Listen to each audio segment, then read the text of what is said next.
Bonjour. Alors aujourd'hui, on va s'intéresser à une alliance philosophique, pour le moins surprenante.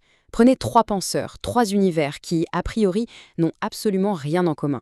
Mais donnez-leur une seule et même obsession, l'évolution.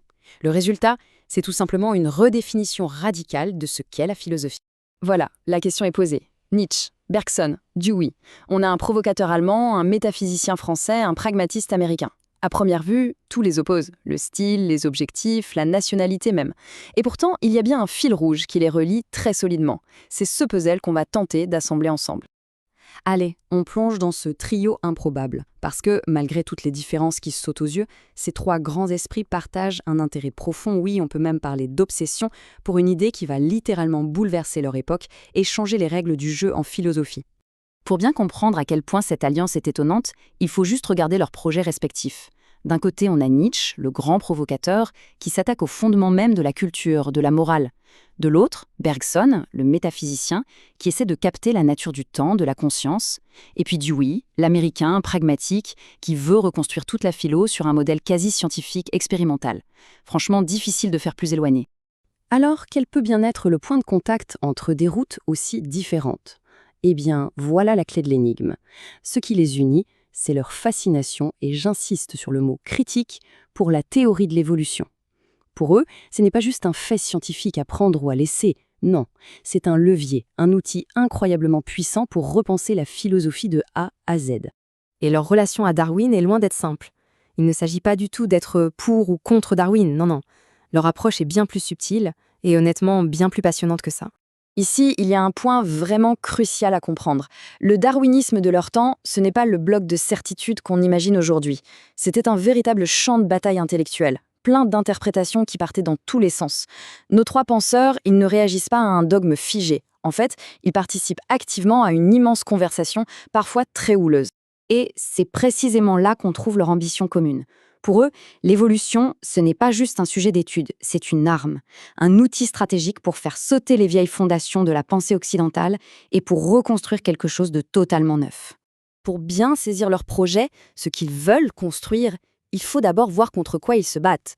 Parce que oui, ce trio improbable s'est formé contre un ennemi commun, une vision de l'évolution beaucoup trop simple, trop mécanique et, à leurs yeux, complètement fausse. Et leur cible, elle a un nom, c'est le philosophe Herbert Spencer. Pour lui, c'est simple. La vie, ça se résume à un processus passif d'adaptation. En d'autres termes, un organisme vivant, c'est un peu comme une machine qui ne fait que réagir, que s'ajuster à son environnement. Une vision que notre trio va trouver, mais alors terriblement réductrice. La critique de Nietzsche, elle est juste cinglante. Il dit que l'adaptation, c'est une activité de second ordre. En gros, ce n'est qu'une conséquence, jamais la cause première. C'est juste une réaction. La vraie force de la vie, son moteur, est ailleurs, bien en amont de ce simple ajustement.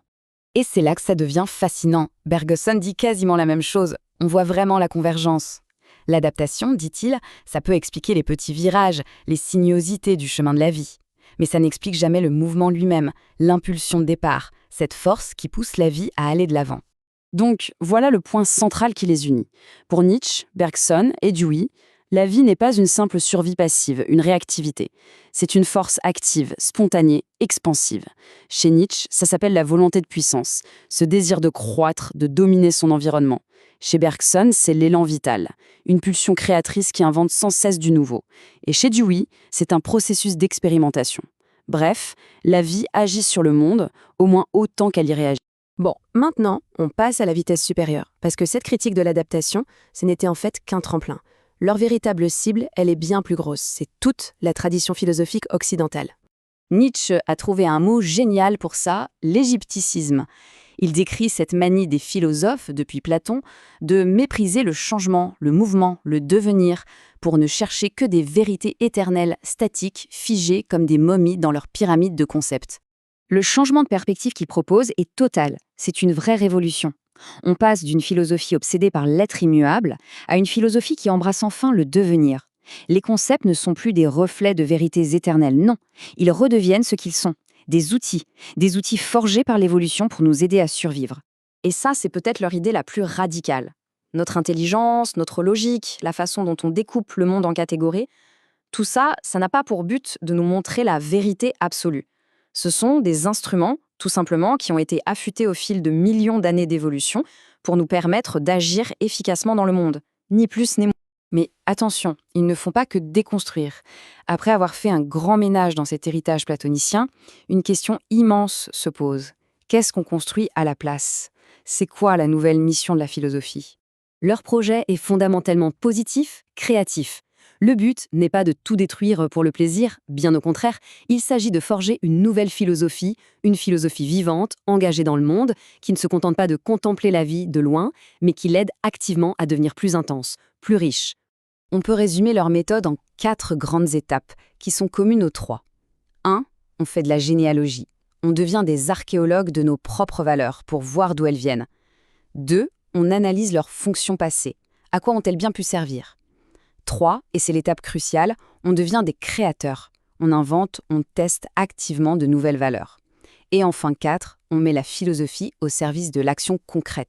Au final, la vision qu'ils partagent transforme complètement la philosophie. Ce n'est plus une contemplation passive, mais une véritable boîte à outils pour agir. Ça devient un laboratoire où on peut expérimenter de nouvelles façons de vivre, avec un but ultime, intensifier la vie et devenir, comme le dit si bien Bergson, des créateurs de nous-mêmes. Et tout cela nous laisse avec une question assez vertigineuse.